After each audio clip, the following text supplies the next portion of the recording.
Now, by revealing the secrets of the past, we can unlock the mysteries of their construction, which earned them the highest distinction as the 7 wonders of the ancient world.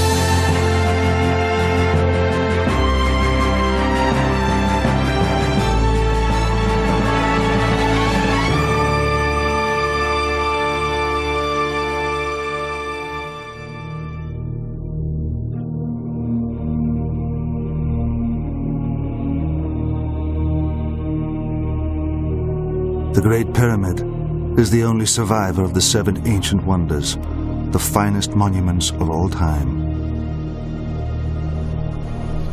The others have fallen, taking with them the secrets of their history and construction. They laid the foundations of human achievement, becoming the building blocks of modern architecture and sculpture.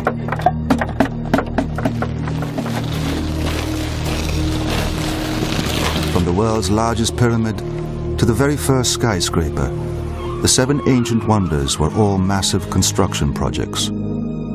They challenged their creators to conquer the scale of their ambitions. The 7 ancient wonders are a great example of how people build to impress, build to a scale which seems almost incredible, almost as if they were intending to make people look at them and say, well, could this have been possible? To solve nearly insurmountable construction problems, visionary architects were forced to conquer the unknown with extraordinary results. There were the Hanging Gardens of Babylon, built high above ground, displaying their color in the middle of a desert. I'm most intrigued by the Hanging Gardens of Babylon. I wish it was still there. Of all the 7 wonders, that is the one I wish had not been destroyed. It's so unusual. It excites one's imagination. Exotic and mysterious, they have enchanted us through the ages. Standing upon an arid plain, how were the Babylonians able to conceive them?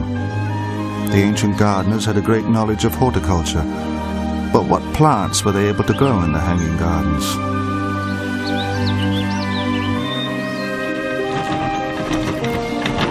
The first cranes were used to construct the world's largest marble temple. It was supported by a forest of fluted columns 60 feet high. How were the ancients able to achieve such detail while working on such an enormous scale? Using simple techniques, they overcame the most difficult problems. Solid marble lintels weighing 40 tons were lowered with hair's breadth precision.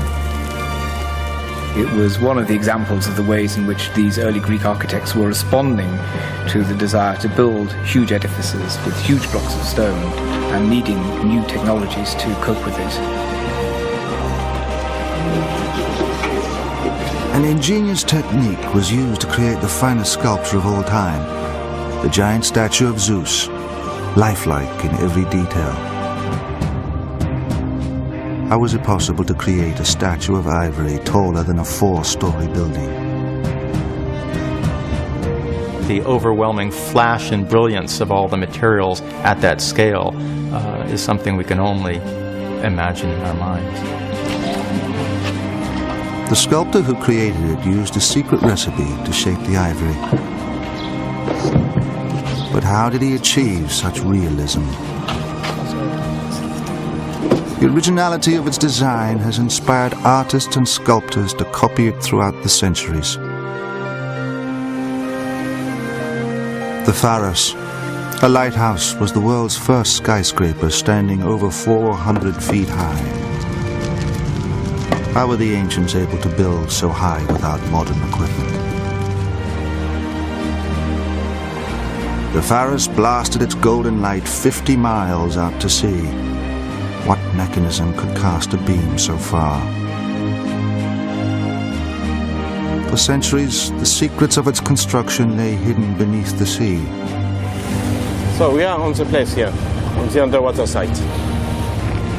Now, a marine archaeologist and his team are recovering its remains from the sea floor to discover how the Pharos once stood. The 7 ancient wonders created the building technologies of today. It was the invention of the crane by the ancients that enabled them, and now us, to lift heavy weights high onto a building. The ancients dared to build high. Until little more than a century ago, the Great Pyramid remained the tallest structure on Earth. Only with modern engineering have we mastered the technology to build higher, giving rise to our finest skyscrapers, and even buildings made out of glass. One thing I learned to respect the Egyptians is the proportion of that pyramid. The Egyptians were right 4,000 of years ago. The ancient builders took risks to attempt the impossible. Now, nothing is left to chance. The computer has allowed us to test designs that before we couldn't have tested. And that's given us the confidence to actually proceed with these designs and be daring. A good example of an early use of the computer was Sydney Opera House, which was a very unusual structure. Today's creations stretch to the heavens, but their foundations are embedded deep in the past. They rest upon the 7 wonders of the ancient world, which still challenge and amaze us after thousands of years.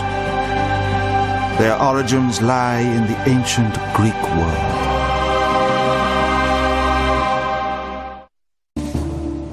Although all 7 wonders lay inside the Greek Empire, only one stood within mainland Greece.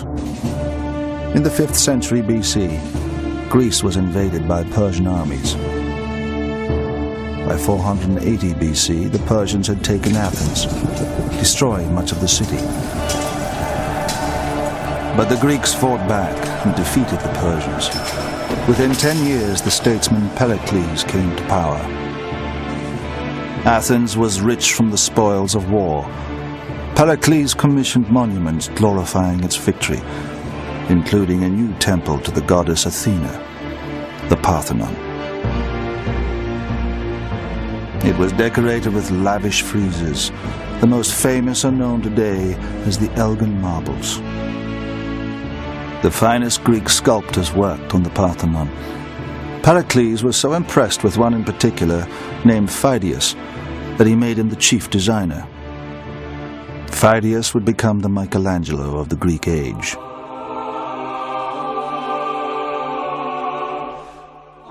Phidias was asked to make a statue of the goddess Athena to stand inside the Parthenon. Crafted from ivory and gold, he designed it to stand 40 feet high. Statues and monuments were being commissioned across the country, and artistic rivalry was intense. Phidias was determined that his Athena would outshine every other statue in Greece. Phidias' great achievement was to meet this challenge, and after he made the Athena, virtually every other Greek town wanted such a statue. Phidias was heralded as a genius, but his name became blackened by scandal. On completing the Athena, he was unable to account for all the gold he had used. Phidias was accused of embezzlement by those eager to bring down his powerful patron. Fortunately for Phidias, news of his spectacular Athena had traveled to Olympia. He was now commissioned to make a statue of Zeus to stand inside the temple there. So, in 438 BC, to escape the scandal in Athens, Phidias left for Olympia. The site of the Olympic Games was dominated by a temple. It awaited Phidias' masterpiece.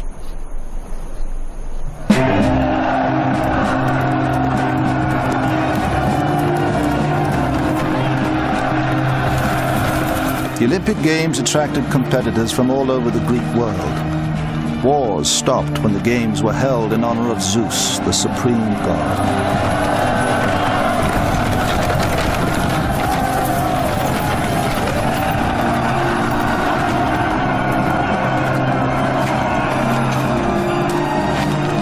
Phidias arrived in Olympia to take up his new commission.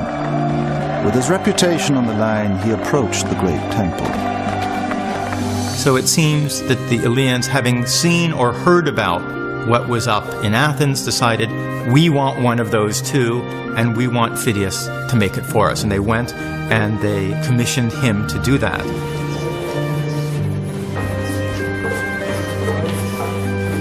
Until Phidias, ivory carving had only been executed on a small scale. Phidias designed the Zeus to be taller than a 4-story building. It would fill one end of the temple. It was too large to be carved out of solid blocks of ivory. So he developed a technique which has never been surpassed. The structure of ivory is such that you can unscroll it.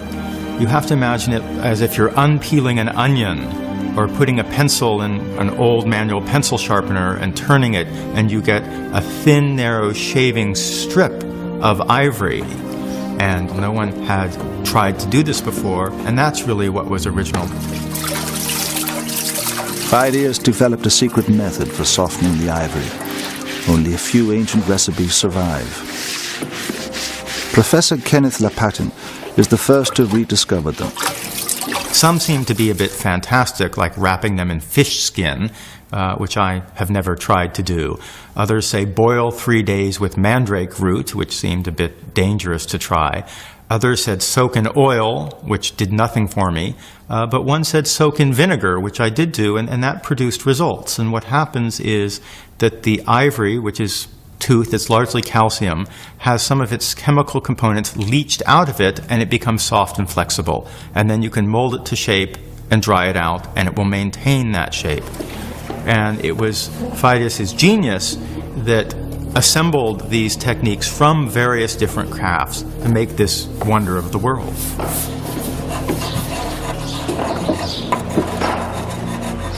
Phidias and his assistants painstakingly followed this technique of shaping every detail.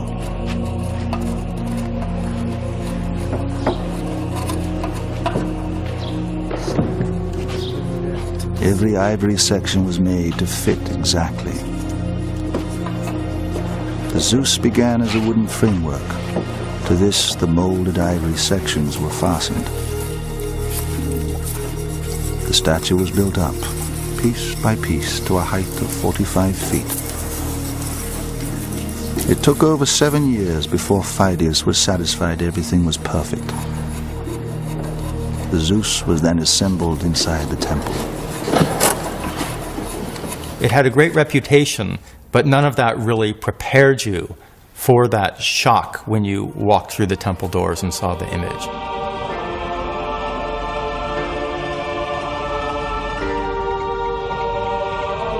Unlike, I think, all of the other wonders, you couldn't see it from afar. You had to go and enter the temple, and then it hit you all at once.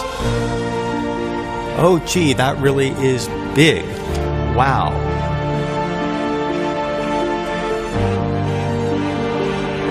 The writer Strabo, in the 1st century AD, was critical of its revolutionary composition.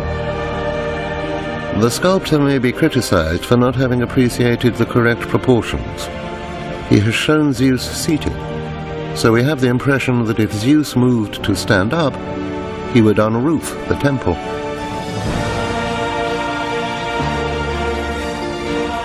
The Zeus sits still. He's holding his emblems of power, the victory in his right hand, the scepter in his left. But he's not doing anything.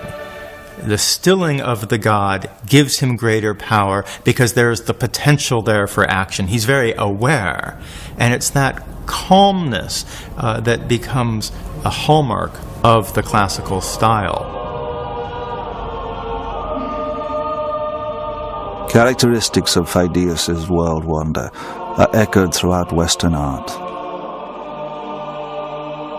From Byzantine images of Christ to 20th century statues of American presidents. In 1914, Daniel Chester French began work on the Lincoln Memorial statue. Using the same composition as the Zeus, Daniel French made the Lincoln statue out of 28 pieces of marble. Phidias had been meticulous in his study of light, but Daniel French discovered on a dull day his sculpture looked flat. He had to install an elaborate lighting setup. The scale of his sculpture was also criticized, this time for being too small. Daniel French had to double its dimensions to satisfy his commissioners. Even then, the Lincoln statue was only half the height of Phidias's Zeus. Over 450 years after Phidias's world wonder was made, Roman soldiers and workmen arrived with special orders from the Emperor Caligula. He had instructed them to bring the statue back to Rome, so he could put his own head on it. Legend recalls the statue let out such a loud cackle of laughter. The scaffolding collapsed and the workmen fled.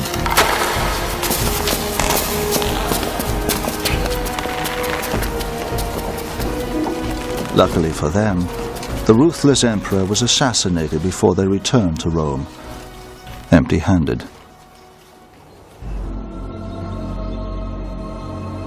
By 391 AD, the Christian Church banned pagan cults and closed the temples. The Olympic Games ceased, and the great sanctuary of Olympia fell into disrepair.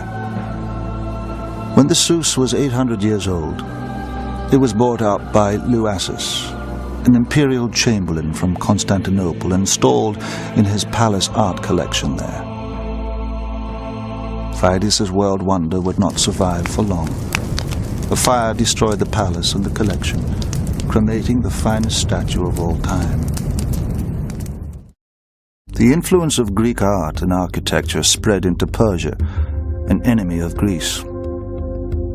At the western tip of the Persian Empire lay the once great city of Halicarnassus. It is now the small resort of Bodrum, lying in present-day Turkey. At first it appears an unlikely site for a world wonder. But in the 4th century BC, this was the capital of a powerful sea empire. Inland from the harbor lie the ruins of a tomb, the most extraordinary building ever constructed. It stood the height of a 14-story building, combined an assortment of styles, and was covered with statues. It has left us the word mausoleum, used to describe monumental tombs ever since. Its style has been copied around the world, from the Freemasons' Lodge in Washington, D.C., to the Shrine of Remembrance in Melbourne, Australia.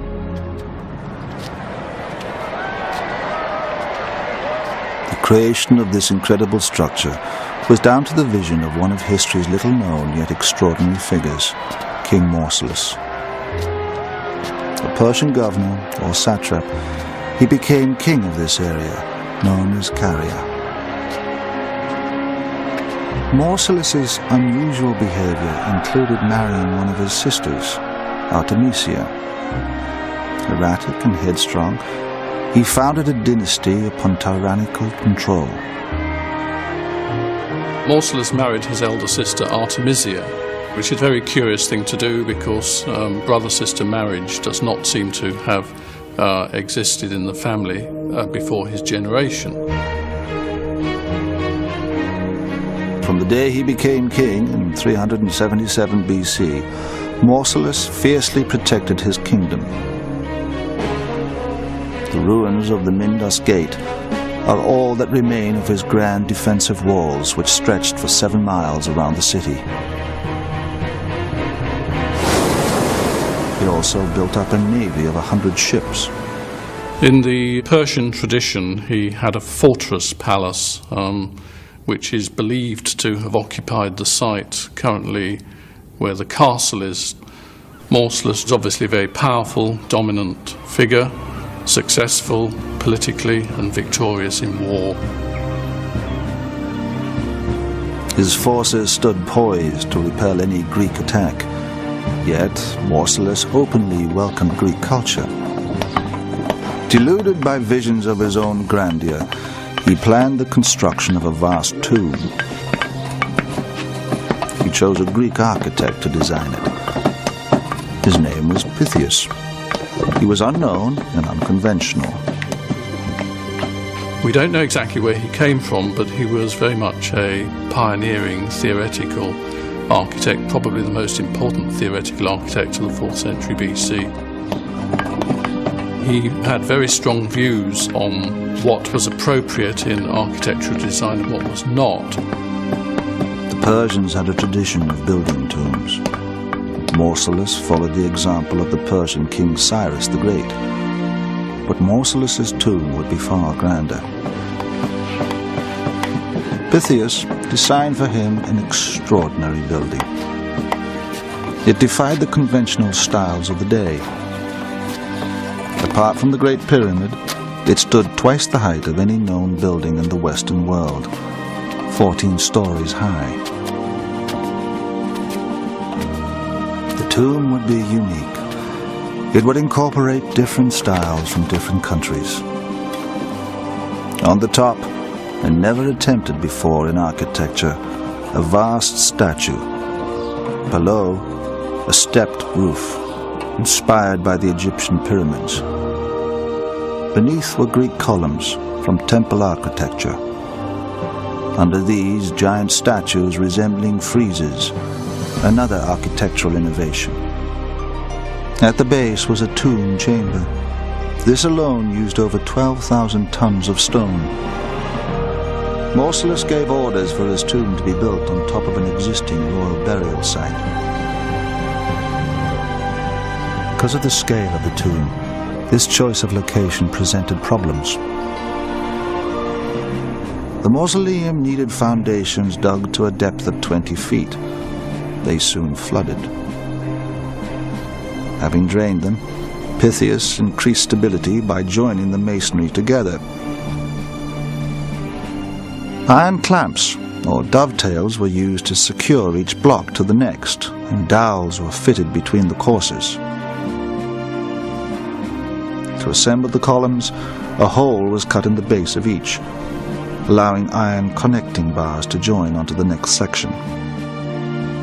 This technique is still used today.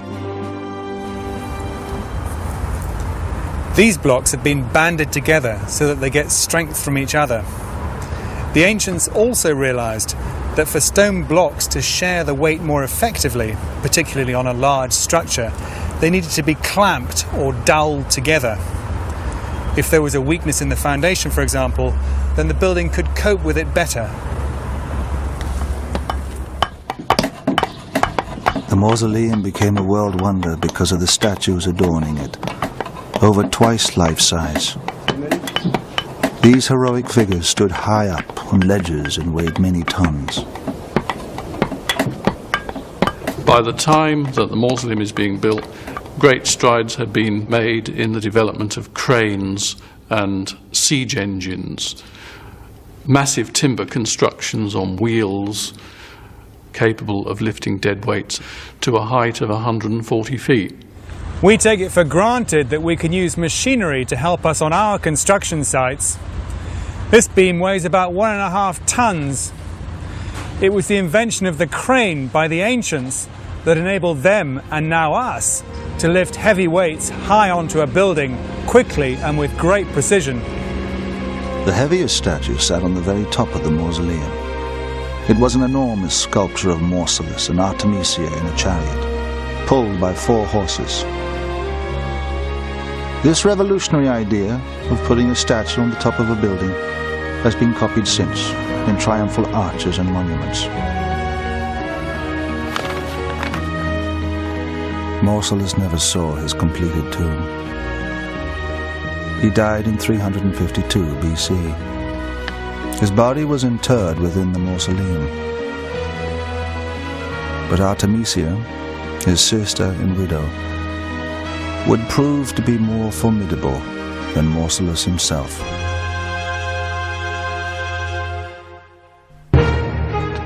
After the death of Mausolus, Artemisia became queen. Her rise to power was unprecedented in the Western world. She continued to oversee the construction of the tomb. Throughout her short reign, she demonstrated her strength. Her bravery in war led the Persian king Xerxes to exclaim that his men had become women and his women men. There is the famous story that the Rhodians decided to attack Halicarnassus after the death of Mausolus, when Artemisia was in control, thinking presumably they could easily overthrow a feeble woman. But she outwitted them and in fact captured them, and then returned to Rhodes with the Halicarnassian fleet and captured Rhodes. Although she appeared to be invincible, her brother's death had weakened her spirit. Her decline was so tragic it was later romanticized by Renaissance artists. She seems to have been completely besotted with her elder brother, to the extent that even after his death she is supposed to have mixed some of the ashes of his remains with her wine and drunk it. Possibly this is one reason why she didn't outlive him by many years. Artemisia ruled for just 2 years before she died. She was interred alongside Mausolus, her brother and husband. They were carried away to the next world in their chariot.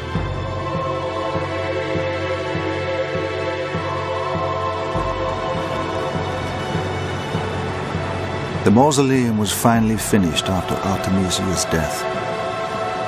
Her younger brother and sister also married before the dynasty died out. The mausoleum remained an object of admiration until the 15th century, when an earthquake destroyed much of it. The stone blocks were used for rebuilding the castle of St. John in the harbour. Most of the statues, which had made the mausoleum a world wonder, were thrown into lime kilns to make cement.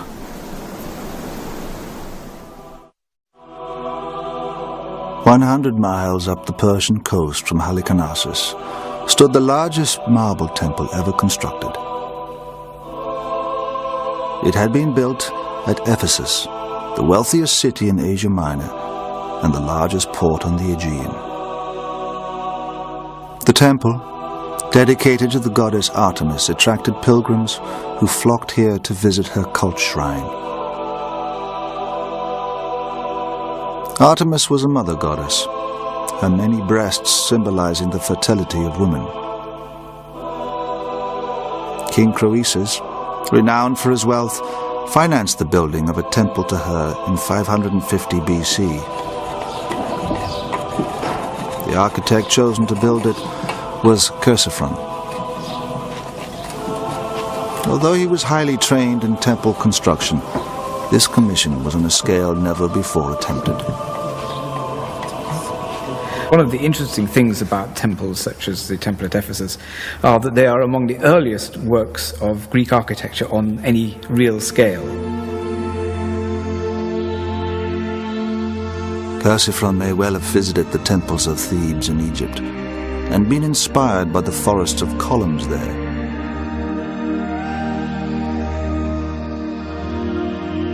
His temple of Artemis would be built entirely from marble and have 126 giant columns.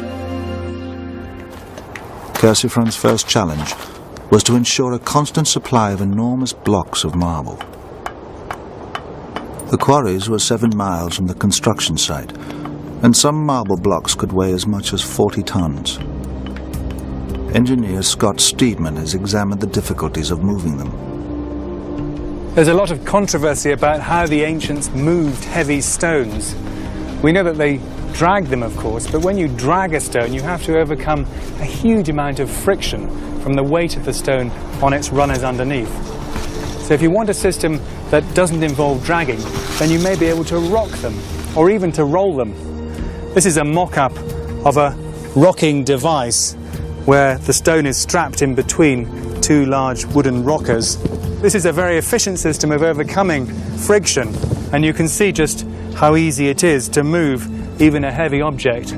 You could maneuver it, you could spin it, you could pull it up a ramp with considerably fewer men than if you were trying to drag it. Chersiphron's methods of moving stone were highly advanced. He invented an ingenious roller pulled by oxen. The circular column elements were simply rolled along the ground within a frame pulled by oxen. But the rectangular elements were, of course, a rather more difficult proposition, and some of these were enormous. I mean, the largest of the architraves was nearly 9 meters long, which is an enormous block of stone. And to move that, he encased the ends in timberwork and turned them into wheels, and then simply attached draft animals to them and pulled them along. The temple measured a vast 180 by 360 feet, almost twice the size of the Parthenon. It was surrounded by a double row of columns, 60 feet high. One of the biggest problems was lifting up the giant lintels to the column tops. Stones like these weigh as much as 5 to 10 tons apiece. So how did the ancient Greeks lift such enormous weights to the top of a temple? We know that in ancient Egypt they used a form of cantilever crane called a shadoof to lift water.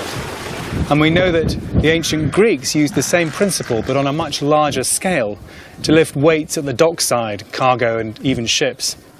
So we can imagine that it's entirely possible that they used the same type of cantilever crane inside the temple, perhaps mounted on a mound of earth and stone, so that they could build up a platform halfway up the temple to give them the leverage they would need to reach right to the top.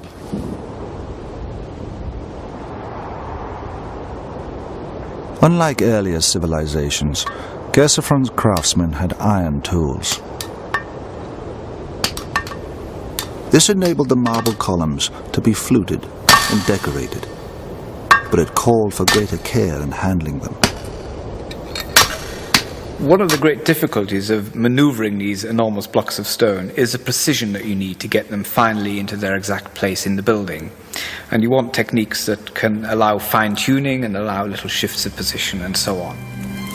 Chersiphron had to ensure the 40-ton marble lintels were placed in exactly the right positions, or the whole temple could collapse like a house of cards. He contemplated suicide when faced with lowering the final section. A similar problem had once confronted the ancient Egyptians when lowering a 60-ton sarcophagus down a 30-meter shaft. Their solution was simple. They fill the shaft with sand, and they put the sarcophagus above the sand, and they cut a side shaft, and they take the sand from the side shaft, the sarcophagus will go down. Chersiphron adapted this Egyptian technology to solve his problem. One of the techniques Chersiphron used was to build a mound of sacks of sand, basically, and to put the architrave on that. And then by pulling away the sand at the base, the architrave is slipped slowly into position. And of course, this can be manipulated quite precisely and quite carefully. The sand was let out of the bags, slowly lowering the stone into position.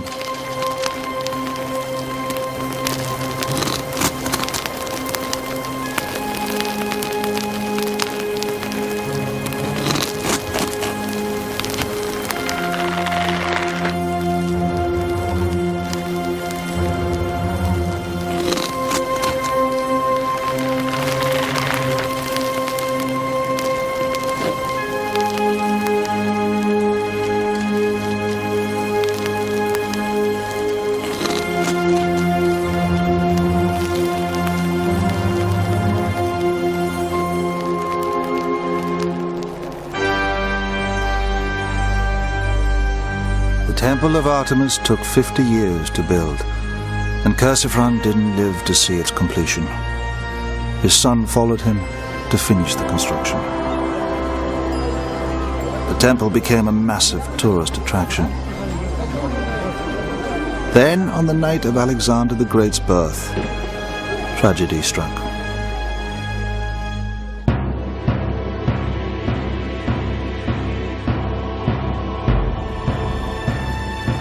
On the night of Alexander the Great's birth, legend records that the goddess Artemis left the great temple to be with him.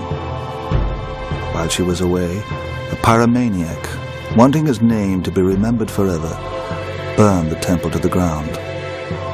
In the year 356 BC, there was what the sources describe as a madman, Herostratus, who was, it says, consumed with the desire for glory, that his name should be remembered to the ends of time, on the ends of the earth. And he burnt the temple down. The temple had a wooden roof and staircase. Once a falling beam had toppled a column, collapse was inevitable. Although the pyromaniac's name was erased from all records for his appalling crime, the word Herostraton has remained to describe infamy. But the Temple of Artemis had a second life. Within decades, it was rebuilt, becoming one of the 7 wonders of the ancient world. During its reconstruction, Alexander the Great conquered every country around the eastern Mediterranean, bringing 2 ancient civilizations into the Greek Empire, Babylonia and Egypt.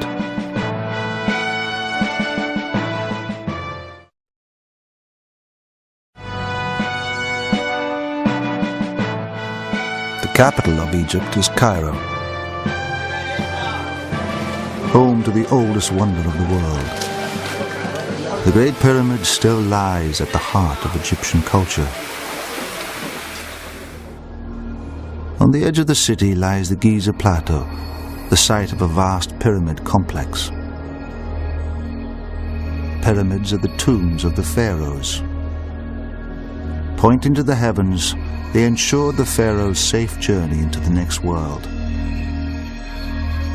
The pharaoh was buried deep inside in a hidden tomb chamber. In death, as in life, he was worshipped, feared, and respected. Out of the 80 pyramids in ancient Egypt, the Great Pyramid is the largest. It was built in 2560 BC for the pharaoh Khufu. Like all pharaohs, Khufu was more than a king. The Egyptians believed he was the living image of a god come down to earth. The Great Pyramid is the largest stone structure in the world. It dwarfs all comparisons. Nearly as tall as the Washington Monument, 5 cathedrals can fit within it. Yet it was constructed without machinery or even iron tools. How were the ancient Egyptians able to build it? In the 5th century BC, the Greek historian Herodotus tried to find the answer. He gathered his information from the hearsay of local priests. The account he has left us is unreliable. The pharaoh Khufu compelled his subjects to labor as slaves for his own advantage. Some were forced to drag blocks of stone from the quarries in the Arabian hills to the Nile. The work went on in 3 monthly shifts, 100,000 men in a shift. The wickedness of Khufu is not something that you can regard, in Herodotus' telling at any rate, as something which is hard historical fact. It is anything but that.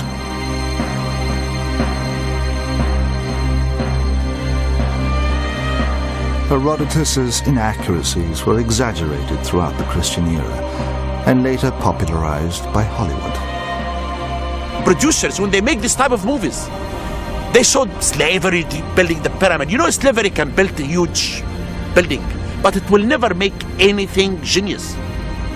But if you do something with love and you believe that this is the tomb of the king who will be a god, you will do it.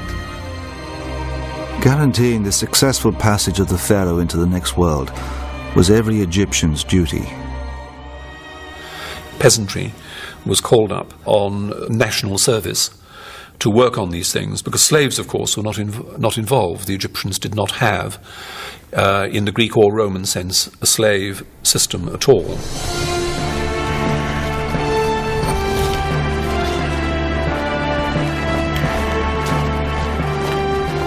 Although slavery didn't exist, workers were conscripted like an army. During the annual floods, Farmers worked on the pyramids, which was preferable to going hungry. For all its faults, the Egyptian governmental system was one of the most successful that human history has to show. It was a governmental system that lasted well in excess of 3,000 years. And systems will only last as long as there is a degree of acquiescence on the part of the subject peoples. The Great Pyramid was built with over 2 million stone blocks. Building the pyramid was the greatest feat in architecture. But did it really take 100,000 men to build it?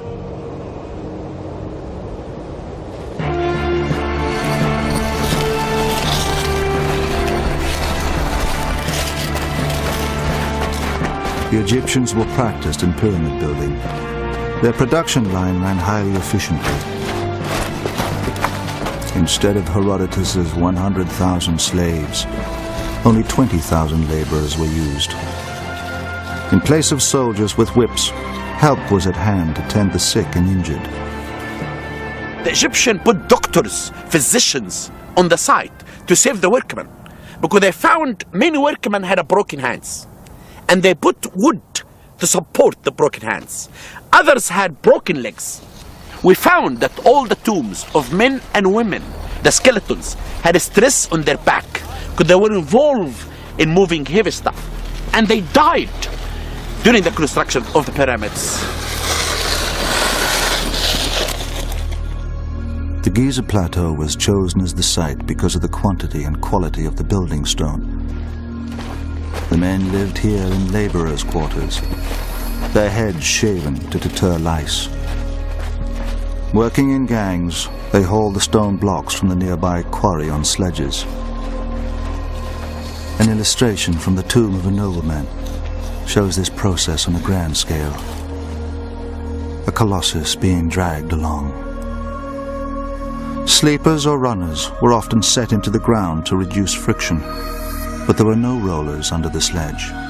I know that Hollywood, the Technicolor industry, is very keen on rollers. You can get lots of Israelites squashed under things like rollers, and it makes for good copy. But there's no sign of any roller at all. And standing on the knee, there is somebody clapping his hands and saying, as the Egyptian text indicates, Jehuti hoppe meri nesu, which is one Egyptian equivalent of what shall we do with the drunken sailor. It ensures that everybody pulls at the right time. It gives a rhythm to the whole operation. The lower part of the Great Pyramid used the largest blocks, weighing 5 tons or more. Although a stone block was fitted into place every 2 minutes, the Great Pyramid took 23 years to build. Provided the Egyptians had time, and provided they had their disciplined workforce and these techniques, they could achieve what they needed to achieve. The ancient Egyptians set out the base like a compass. One side, aligned by the stars, runs north to south. With only geometry and rope to help them, it is baffling how they created a perfect square. Engineer Scott Steedman demonstrates one possible method for laying out a pyramid, which may have been used by the Egyptians 4,500 years ago. One of the mysteries of the ancients is how they managed to survey structures as accurately as they did, as large as the pyramids in deserts just like this. There are a number of theories as to how they did it, but this is a simple way in which you can lay out a right angle. What we need is a little simple geometry and a piece of string. And what I want to do is to find the exact midpoint and mark it, and then we'll use that to lay out a right angle off our north-south line behind me. And here's the exact middle. I'm going to mark that with a green piece of twine because I need to find that. With the string, Scott forms a triangle. He loops the ends around 2 posts set upon the north-south line and pulls the middle of the string out to find the midpoint. Right, here's the green marker. Now, the trick about this is it doesn't matter how hard I pull, because the tension is the same in both sides of the string. He marks the midway point with a post. He repeats this the other side, again marking the midway point with a post.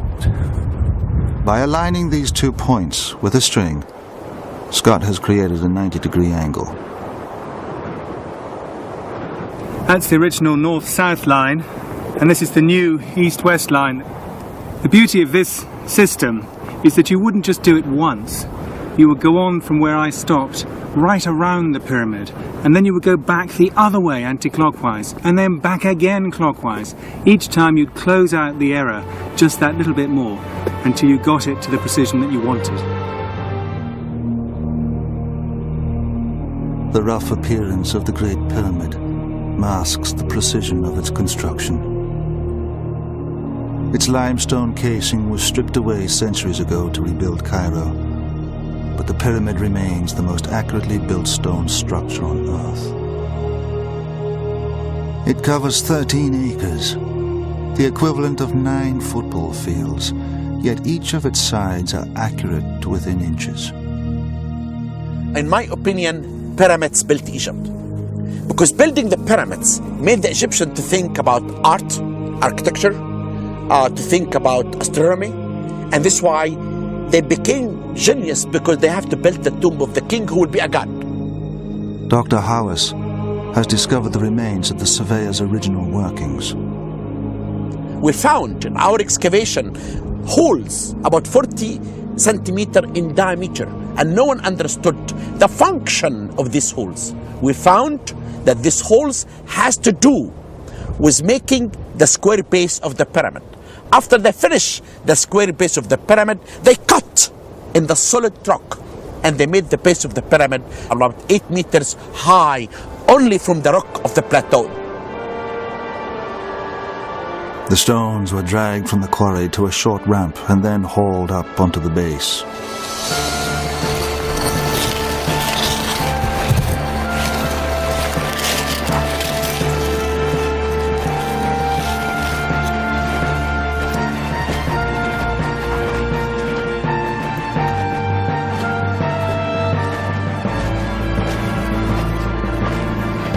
Dr. Howes has discovered remains of the ramp, which stretched 1,000 feet from the quarry.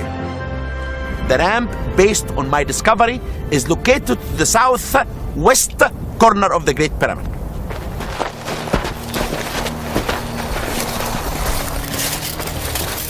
After the stones were hauled up onto the base, Dr. Howes believes they were then moved upwards using a girdle or spiral ramp. This wrapped around the outside of the pyramid and was made from mud and rubble.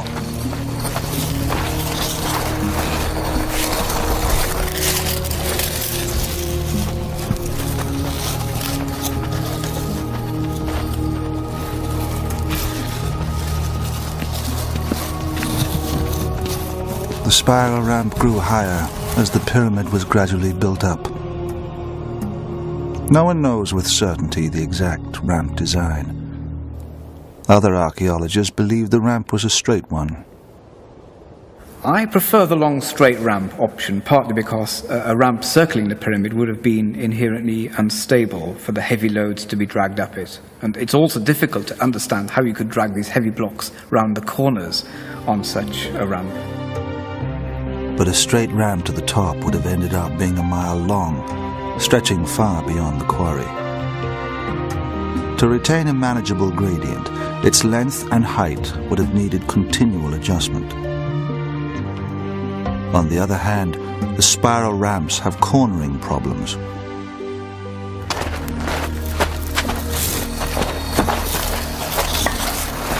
As the Great Pyramid grew higher, the stones became smaller. Rollers running under the stones may have been used here for maneuvering. The builders used only the simplest techniques. The Egyptians used stone tools and copper tools, copper very frequently mixed with arsenic, which of course hardens up the copper, but that iron was certainly not used. In fact, the Egyptians were very late into the Iron Age. Without any sophisticated tools, the stones were fitted with watertight precision to a height of 480 feet. Until little more than 150 years ago, the Great Pyramid remained the tallest structure on Earth. When built to the top, it resembled a series of steps. It was then ready to be cased in top-quality limestone. And then, of course, you start smoothing it off from the top down. So you do the top bit, then you take the girdle ramp down, then the next bit, and so on, until the whole thing is done. After 23 years, Khufu's tomb, the largest pyramid ever built, was complete. Pyramids are the most enduring ancient structures on Earth, and the Great Pyramid is the only ancient wonder of the world standing today. It has been imitated many times. Its stable form inspired one of today's most famous architects, Antipater. He designed the pyramid at the Louvre in Paris out of glass. Pyramid is built of stone, it's solid, it's for the dead, and I hope the glass pyramid is transparent, it's for the living. But one thing I learned to respect the Egyptians is the proportion of that pyramid, of the Giza pyramid. It's the only one that we came to that satisfies from both directions, whether you look at it head on or look at it at 45 degrees. It's neither too flat nor too peaky. So I think that proved a point that, to myself anyway, that the Egyptians were right 4,000 of years ago. Khufu's pyramid was so admired that his son and grandson followed him, building their tombs alongside his on the Giza plateau. But the Great Pyramid has remained the father of all ancient structures. The people came for the first time, they looked at it, said, God, how it was built, who built it? Arabs, when they came in the 9th century AD, they said that man fears time and time fears pyramids. It's true. The pyramids are immortal. It will live because of the way that the pyramid was constructed. The techniques used to build the Great Pyramid would pave the way for the other 6 world wonders to follow.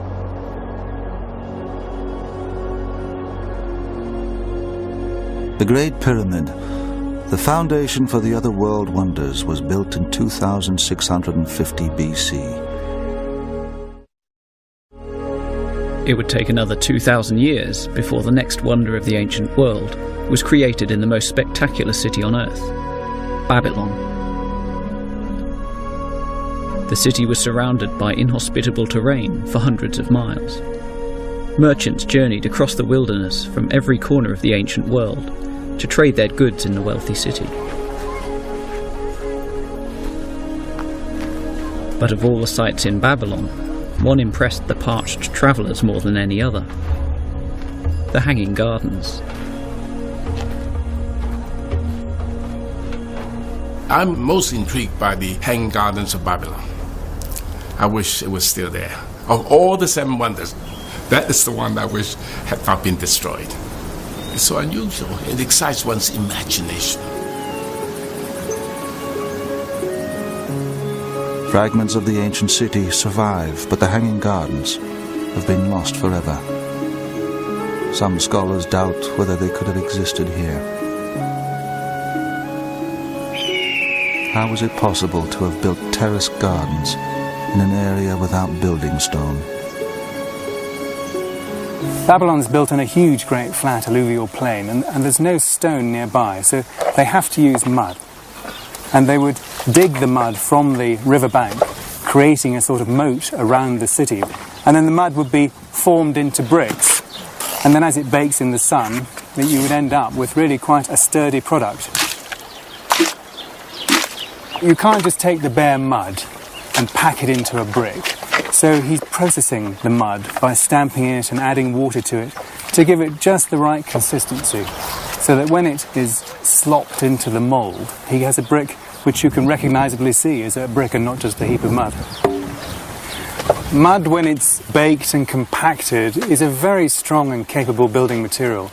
And there are many examples in ancient history of walls that are built to really quite a significant height using baked earth and mud. Sometimes that needs to be reinforced, perhaps with straw or reeds, which would be laid flat and then more earth compacted on top. But as long as you created a big, wide, massive wall, essentially, it would be a very strong and capable material.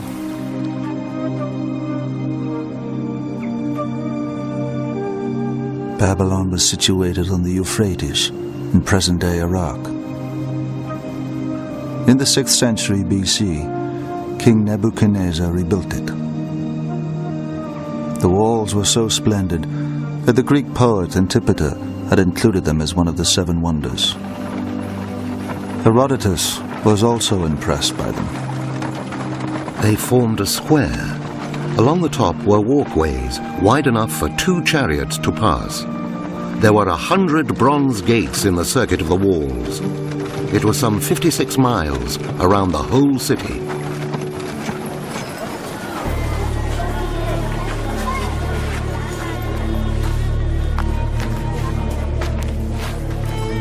Behind the Ishtar Gateway, inside the city walls, the streets were laid out on a grid plan. Babylon was the most splendid city in the world. A blend of sophistication and order.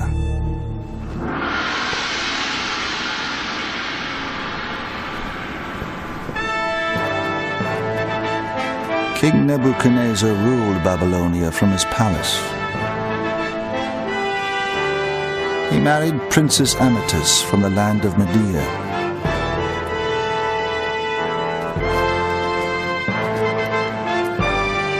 Their marriage symbolized a prosperous union between their countries.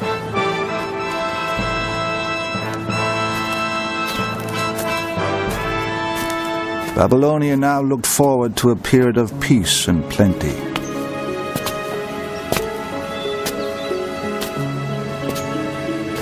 Above the palace, Nebuchadnezzar built the grandest celebration of this new era, the Hanging Gardens. They were a spectacular surprise for his queen. The earliest account of them comes from Berossus, a priest writing 200 years after they were built. And within this palace, Nebuchadnezzar erected the so-called Hanging Garden, because his wife, having been brought up in the country of Media, had a passion for mountain surroundings. Gardens are often controlled by the monarch of a particular culture. That monarch is showing that he or she can control the landscape and can make it flower in a way that God cannot in the landscape around them. Controlling water, of course, controlling life in a very desert landscape or in an arid landscape is a great feat. In the Middle East, gardening was a respected profession. Plants were grown for medicine and also for the perfume industry. The importance of fragrance may explain why accounts record that some gardeners were blind and some female.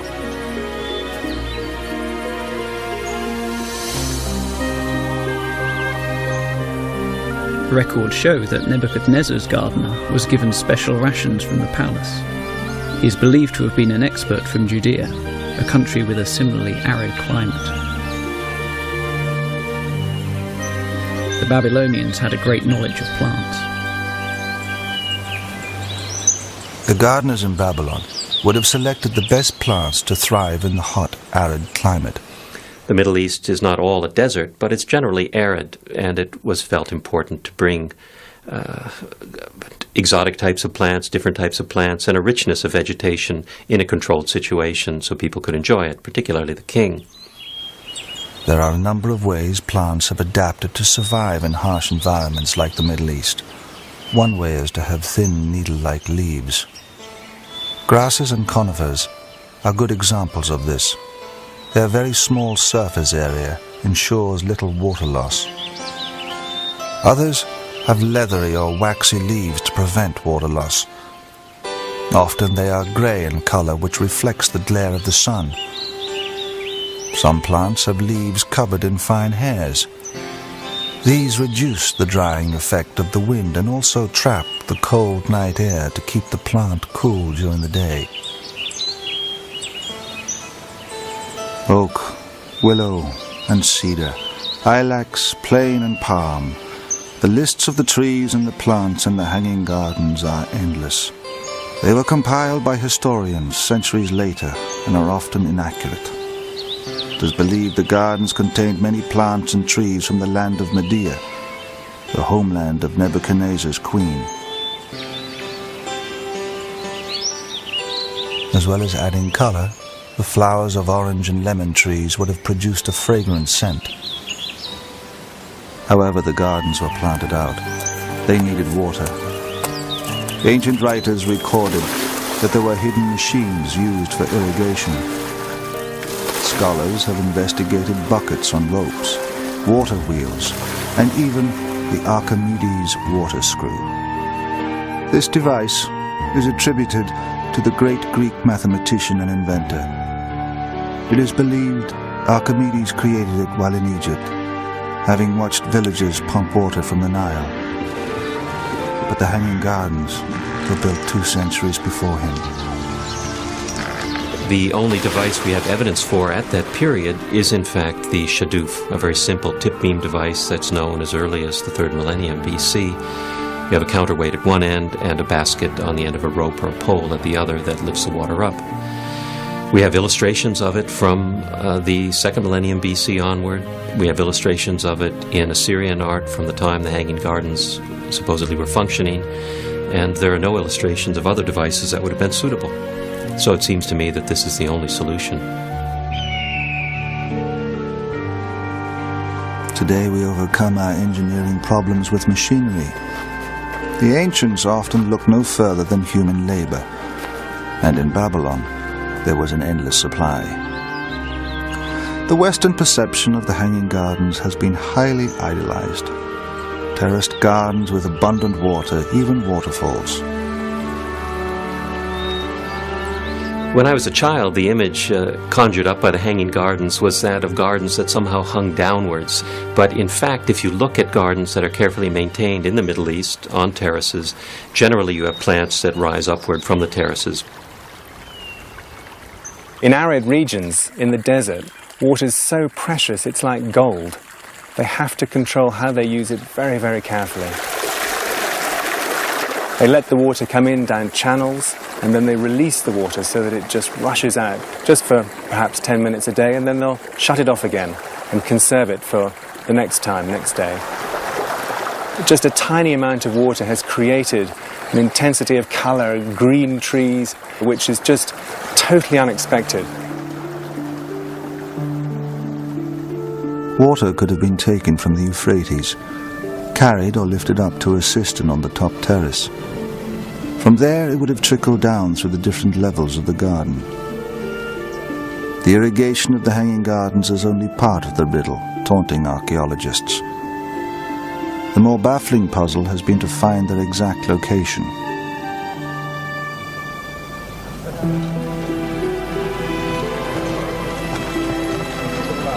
The city of Babylon was known across the ancient world, but accounts of the Hanging Gardens were hard to find, even at the time of their construction. Well, the Hanging Gardens are a kind of historical mirage.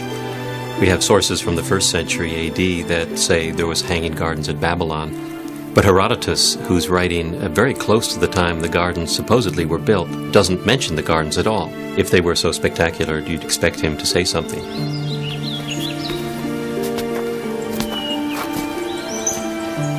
It is likely they were destroyed within a century of their construction. After Nebuchadnezzar, Babylon became a pawn in the struggle between the Persians and the Macedonians, and was severely damaged. We know that Babylon was very badly destroyed by the Persian king Xerxes in the 480s BC, And the fragile mechanisms and the fragility indeed of the plants themselves, one can't imagine that they survived that kind of ordeal. Some archaeologists have looked elsewhere to find another location for them. The most convincing explanation, which says that there is a confusion in the beginnings of this legend, and that really what the Hanging Gardens refer to are the palace gardens built by an Assyrian king in Nineveh, which was the great capital of the Assyrian kingdom, something like 100 or 150 years before Nebuchadnezzar.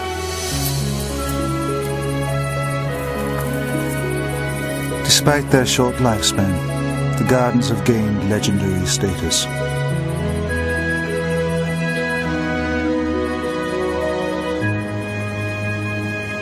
They remain unique among the seven wonders as the only one displaying nature's beauty, and they live on as the most famous gardens ever. The balance of power in the Middle East would change, and with it the fortunes of Babylon. Persian armies under Cyrus the Great overran the Babylonian Empire. Just 200 years later, an awesome army recruited amongst the valleys and mountains of the Greek mainland would conquer Babylon once again. Under Alexander the Great, they stormed across the plains, east as far as the Indus and south as far as Egypt.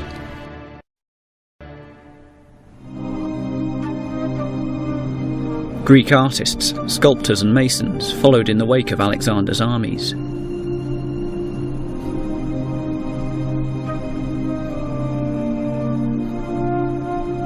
They spread the influence of Greek architecture and culture to new lands, as well as harnessing local techniques for use back in Greece.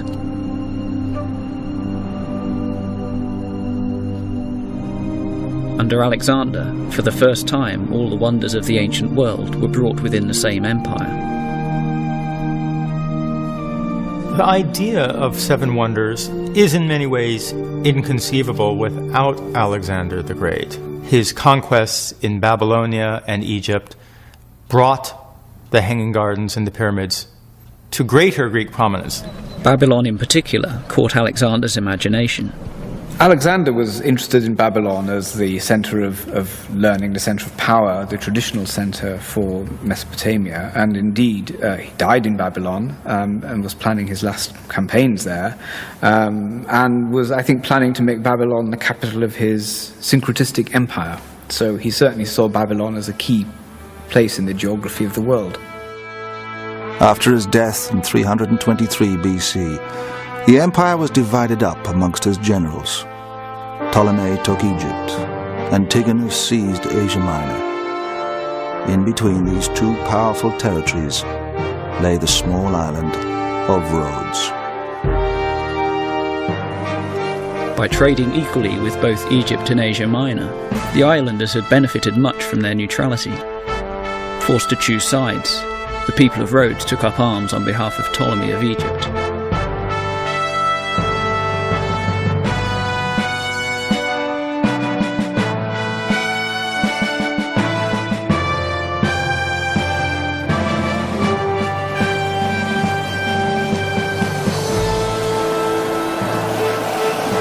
Outraged, the Antigonedes from Asia Minor attacked Rhodes with a huge fleet. Against all odds, the Rhodians defeated them and celebrated their victory by building a giant bronze colossus to their savior, the sun god Helios. Helios was closely related to Apollo, the god of light, of truth, of vision. He is the god of the sun, who was especially worshipped on Rhodes.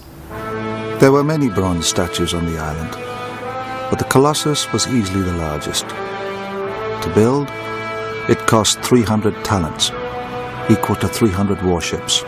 The Colossus was a memorial to themselves, to their victory, to their freedom, their continuing freedom. And as such, it was certainly worth putting a lot of money into. 300 talents, they had won it from the enemy. Why not? Bronze casting was a major business on the island. Statues were mass-produced and exported to Greece and Italy. The sculptor chosen to create the Colossus was Haris of Lindos. One story recalls his initial design as being 60 feet tall, but the islanders insisted on a statue that was twice that size, 120 feet. Haris doubled his dimensions and set to work. Haris was especially well qualified for this job because he had studied with one of the greatest bronze artists of the 4th century BC, Lysippus.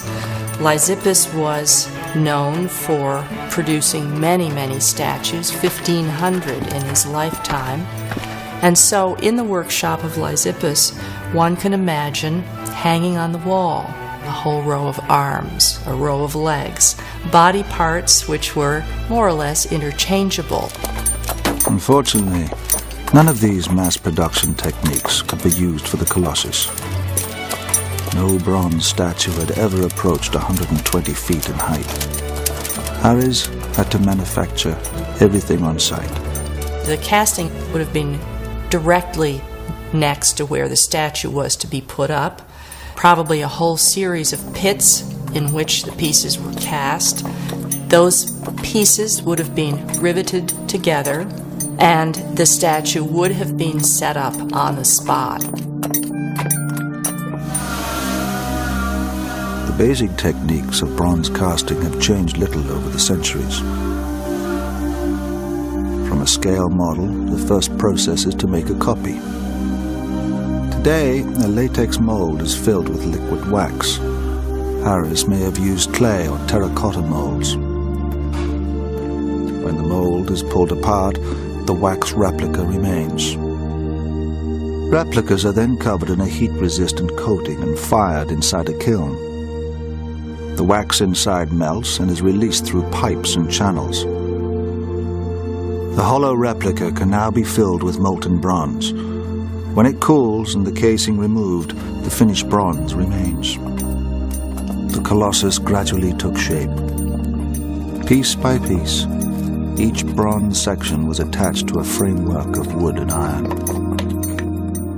Iron had been in use for weapons, for tools.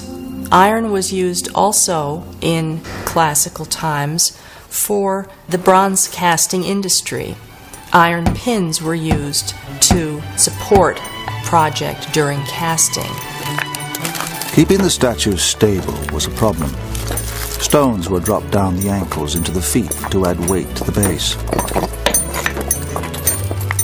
As the colossal sun god grew taller, the workmen needed access all around the statue. Haris's solution was to bank up earth around the Colossus with a spiral pathway, rather like a girdle ramp used in building the Great Pyramid. There was one drawback to this. When Haris designed the statue, he would never have a chance to see what the finished work would look like until the work was finished, which is certainly a deterrent in producing a Colossus. You can't look at it at various stages of the process, put it all together, take it apart again. You have to wait till the whole thing is finished before you get your first view of what it's really going to look like.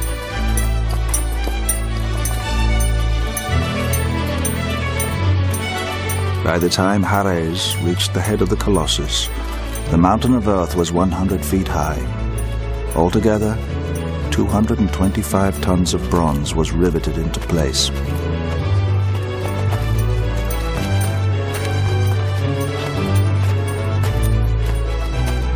Gold rays were fitted to his crown, which pointed to the sun.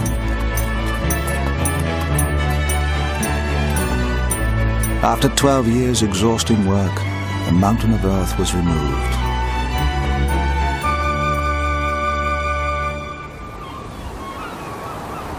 Haris's magnificent colossus of the sun god Helios, 120 feet high, was left to stand guard at the harbor side.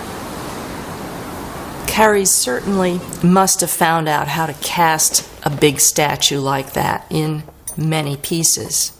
What he overlooked, apparently, was finding out from somebody how to make it stand up.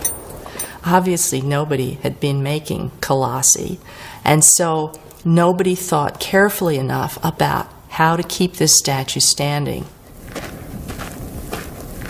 When you scale up a structure, you have to think very carefully about how it's going to support itself. What works well when it's small may not work at all when it's large. If you scale up a hollow sculpture, for example, then the weight of the shell itself may overload it. And any tall, thin structure or sculpture will be much more vulnerable to wind and earthquake. The Colossus stood for just 56 years. In 226 BC, an earthquake brought it crashing to the ground, burying several houses beneath it.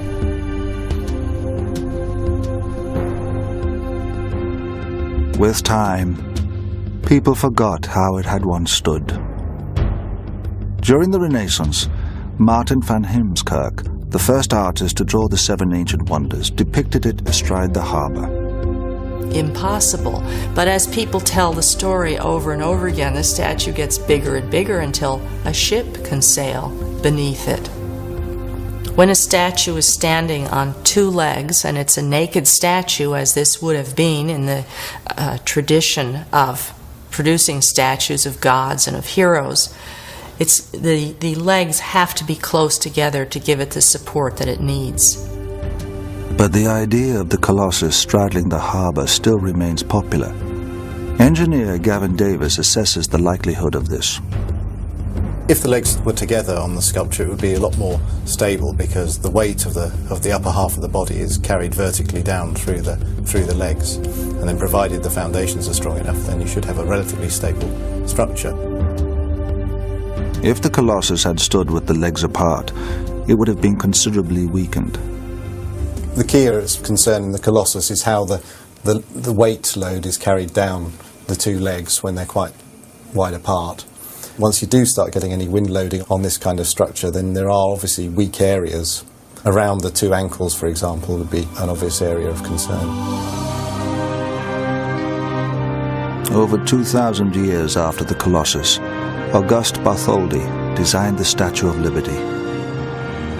He employed the greatest engineer of the day, the Frenchman Alexandre Eiffel. Avoiding the mistakes of the Colossus, Eiffel introduced revolutionary technology to ensure the Liberty would stand forever. The Statue of Liberty was an engineering innovation. Eiffel designed an iron framework to form a backbone. The statue, a hollow shell made from copper, was then hung over the frame. In 1986, after standing for 100 years, it was overhauled. Architect Blaine Cliver was a part of the restoration team. The statue itself is 153 feet tall. That's all the way up to the top of the torch. Eiffel's design was light.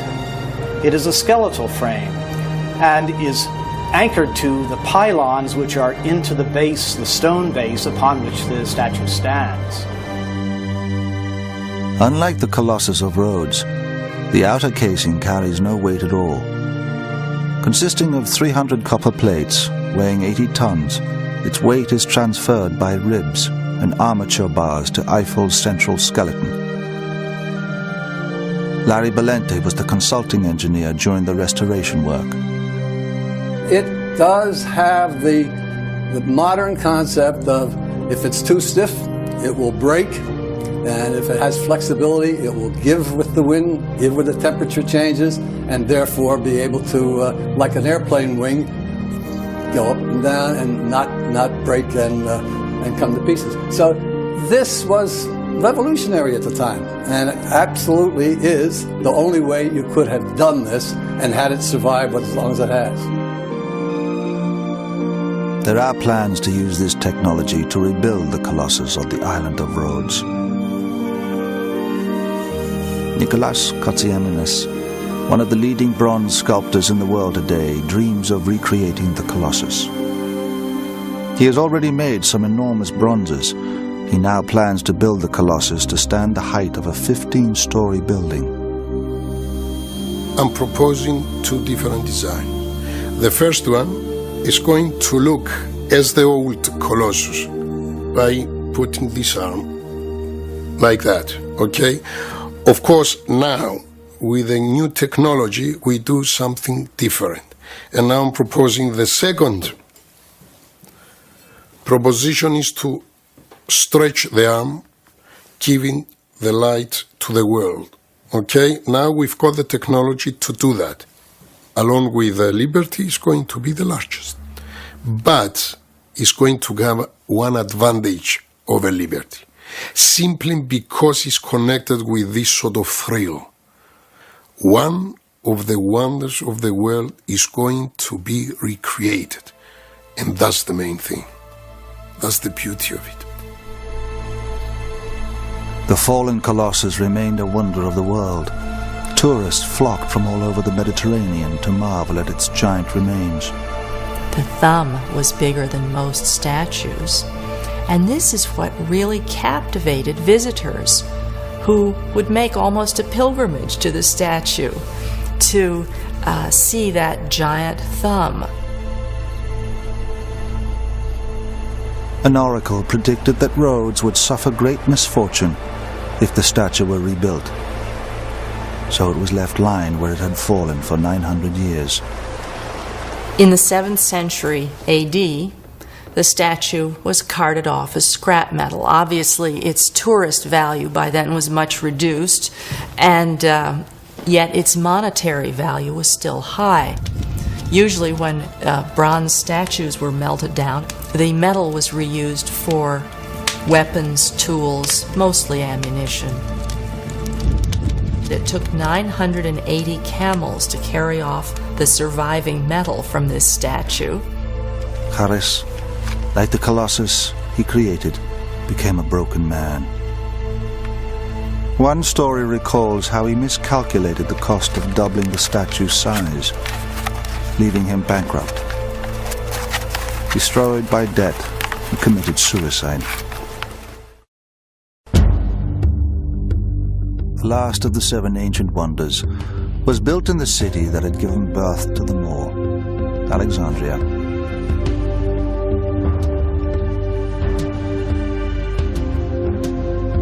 Founded by Alexander the Great in 332 BC, it was the world's first metropolis.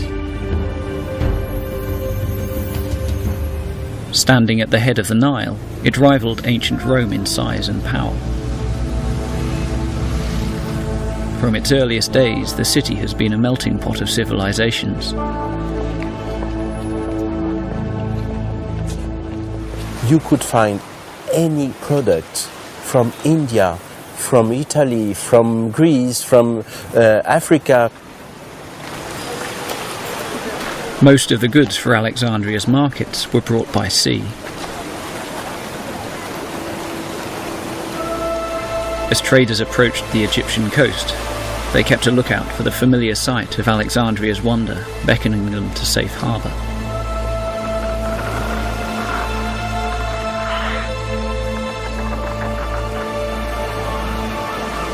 Known as the Pharos, it was a lighthouse. Standing over 400 feet high, it was the world's first skyscraper.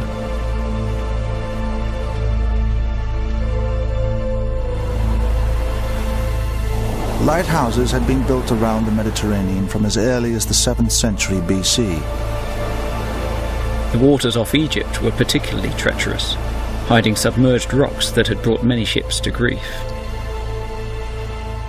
It could be argued that the Pharos is perhaps the most utilitarian of all the 7 wonders. It actually has ostensibly its practical function of guiding ships into the harbour of Alexandria. But the Pharos was more than a beacon. It had another function. Here we have a tower which expresses the power and control and prestige of the Ptolemaic dynasty, the kings of Egypt of the time.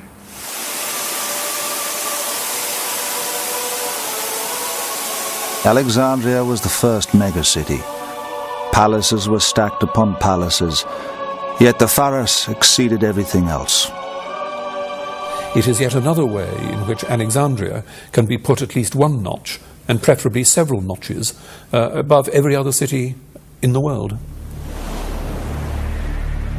Built during the reign of Ptolemy II, the Pharos announced to the world the grandeur of Alexandria. Designed by the architect Sostratus of Cnidus, it took 12 years to construct. At the top, a vast furnace was kept raging. It blasted its golden light 50 miles out to sea.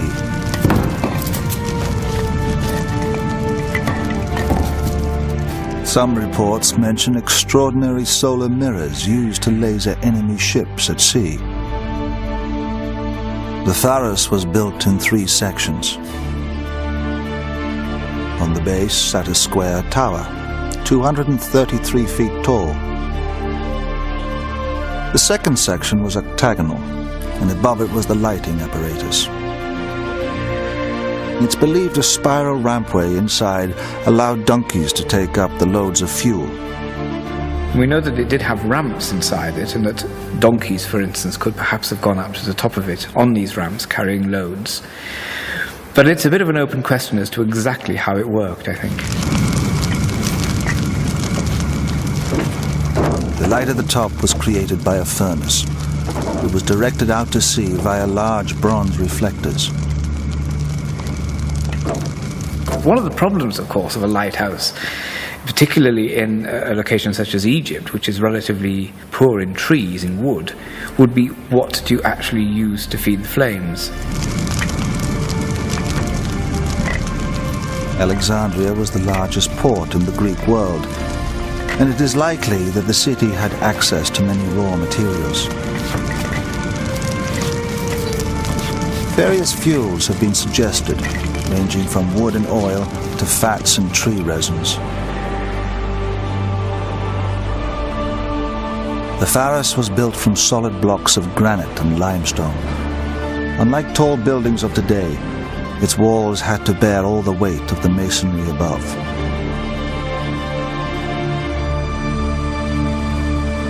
Modern buildings have very thin outer skins, sometimes entirely glass, and the walls themselves carry no weight at all. This is achieved by using a frame.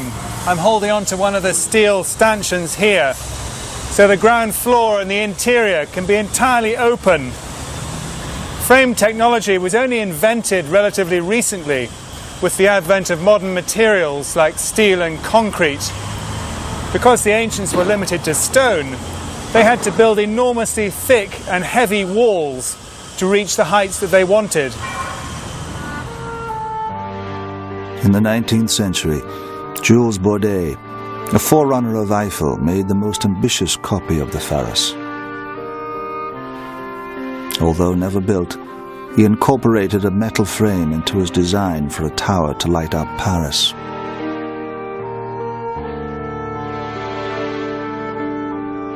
Built entirely from stone, it is unclear how the Pharos could stand so tall.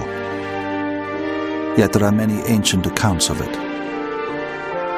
The Pharos of Alexandria is actually one of the better documented of the Seven Wonders. It ceased to be a lighthouse at the end of the classical period, but it went on to be used as a mosque. In fact, what they did was on the top where the lantern had been, they built a mosque. There are Arab historians who had climbed it and give very good detailed descriptions with dimensions. So we can be fairly sure that it really was as it's described.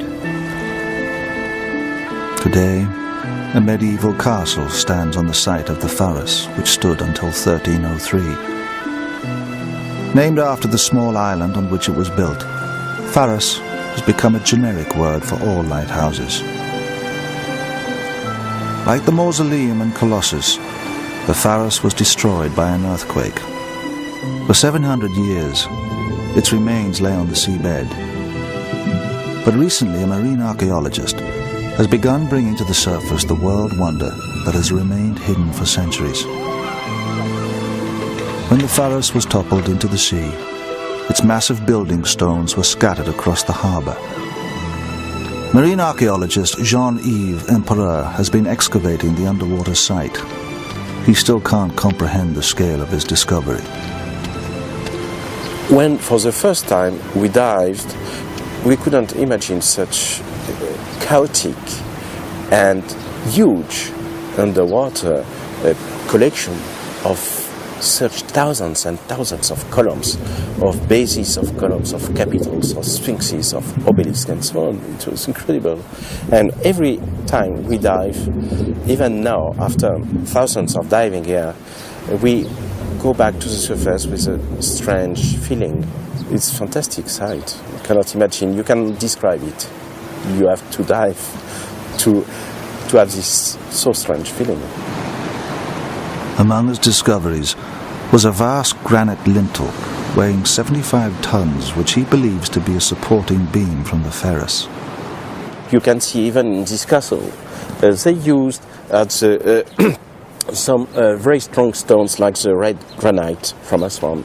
You see at the bars of the windows or the frame of the doors, they used ancient pieces of granite or columns even in the masonry, exactly like the pieces we are in the underwater site, to reinforce the building itself. So we are on the place here, on the underwater site. This is a slip from where we jump into the water.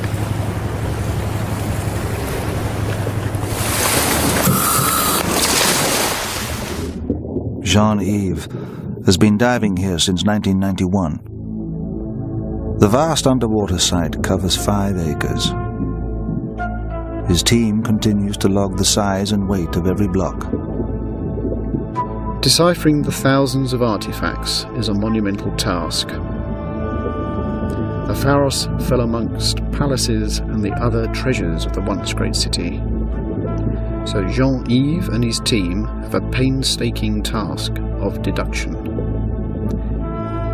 Using inflatable parachutes, they lift the huge obelisks and statues weighing many tons.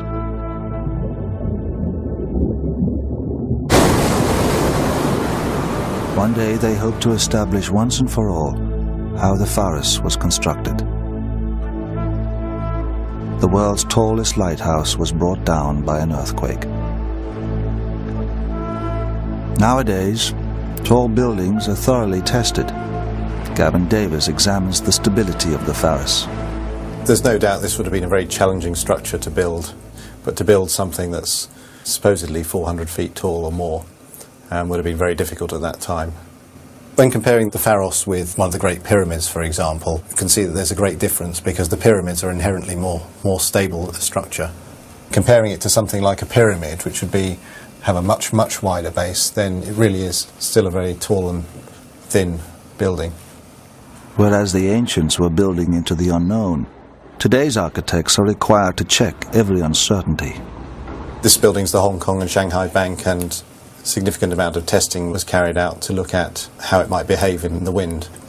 The computer these days allows us to eliminate even the most unlikely problem areas from buildings, which means that we can design closer to the edge and design buildings that perform better. Today's architectural wonders stand within the safeguards of science and technology. The 7 wonders have become icons of the ancient world. They stood not solely by the laws of science, but by the will of an age determined to build the impossible.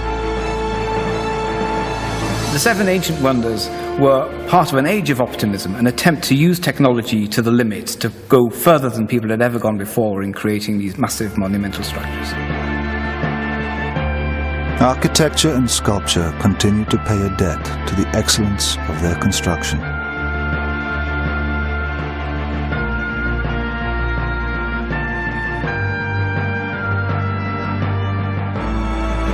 Still, there is this notion that in antiquity there were 7 structures that were the epitome of magnificence and achievement. The 7 ancient wonders challenged the finest minds. Even now, we still wonder how to match them. If we tried to make a list of today's wonders, could we find 7? Or would we find 200? Their high ideals have stood the test of time. They remain the cornerstones of our finest constructions.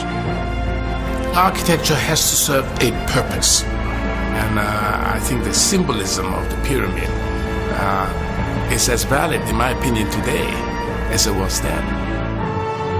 The 7 wonders of the ancient